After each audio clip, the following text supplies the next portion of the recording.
Donc, dernière vidéo sur le mouvement. On a vu dans la première vidéo calcul de vitesse moyenne sur l'ensemble de la chronophotographie. Deuxième vidéo, c'était la vitesse instantanée. On repart de ce qu'on avait obtenu à celle-là. Donc on avait calculé la vitesse instantanée au point VM3. Donc on a obtenu que la vitesse au point M3 était de 261,9 mètres par seconde. Et puis souvent on va vous demander de dessiner, de tracer le vecteur vitesse. On rappelle qu'un vecteur c'est quoi? C'est tout simplement une flèche. Voilà, pour faire simple, mathématiquement on ne dit pas ça à votre prof de maths sinon il va vous péter un câble. Mais un vecteur c'est une flèche qui a un point de départ, une direction, c'est-à-dire une ligne sur laquelle on peut le dessiner, et un sens, c'est-à-dire sur cette ligne, est-ce qu'on va vers la droite, vers la gauche, ou le haut, vers le bas. Et puis, comme c'est une flèche, elle a aussi une longueur qu'on appelle norme en mathématiques, qui va être proportionnelle à la valeur de la vitesse. Soit on vous donne l'échelle de vitesse, comme ici on vous dit que c'est 1 cm pour 100 mètres par seconde, ça veut dire qu'une flèche de 1 cm correspond à une vitesse de 100 mètres par seconde. Soit vous ne l'avez pas, il faut vous-même proposer une échelle qui paraît cohérente. Je ne vais pas rentrer dans le détail de comment on trouve une échelle, je vous les donnerai pour l'instant. Donc, je fais mon petit tableau de produit en croix, j'ai donc 1 cm sur le doc qui correspond à 100 mètres par seconde. Et là, j'ai oublié de mettre mon unité, donc je le corrige tout de suite. Et moi, j'ai quoi comme information? C'est qu'au point M3, j'ai une vitesse de 261, donc je ne me trompe pas de colonne, mètres par seconde. Je prends le temps de vérifier que j'ai bien les mêmes unités dans la même colonne, c'est bien le cas, c'est bon. Produit en croix, 1 fois 261,9, les deux face à face, divisé par celui qui reste. Bon, voilà, c'est facile, hein, ça fait 261,9 divisé par 100, donc ça me fait 2,619 cm. Donc ma flèche doit faire une longueur de 2,61 cm. Donc ensuite, je retourne sur mon document.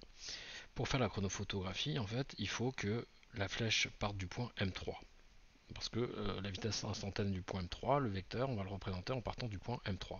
Donc le départ de la flèche, il va être ici.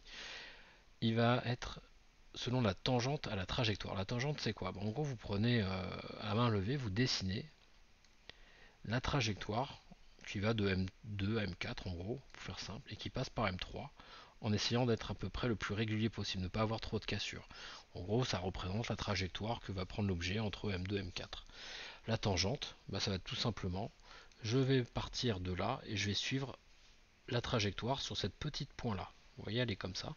Donc je vais considérer que à cet endroit-là, la direction du trajet de l'objet, elle est comme ça. Elle est parallèle à ce truc-là. Donc je pars d'ici, on va changer de couleur, on va mettre du vert, et je vais dessiner une flèche. Alors je ne peux pas mesurer sur Paint, mais là donc je suis mon truc, ma trajectoire. Alors, vous voyez qu'on ne peut pas être infiniment précis non plus, hein. Mais en gros là c'est comme ça, là j'ai essayé de suivre vraiment ici mon point, ma trajectoire, et je fais une flèche qui fait donc 2,6 cm de long. Et puis une fois que j'ai fait ça, hop, j'oublie pas de faire la pointe de ma flèche. Voilà. Et puis j'écris à côté que c'est le vecteur VM3.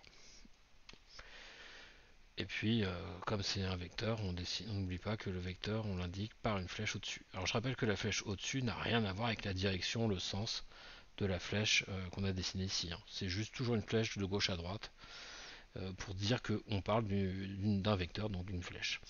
Donc vous voyez ma flèche, assez facile à dessiner. J'oublie pas, je suis la trajectoire à cet endroit-là. Je suis tangent, c'est-à-dire que je suis parallèle.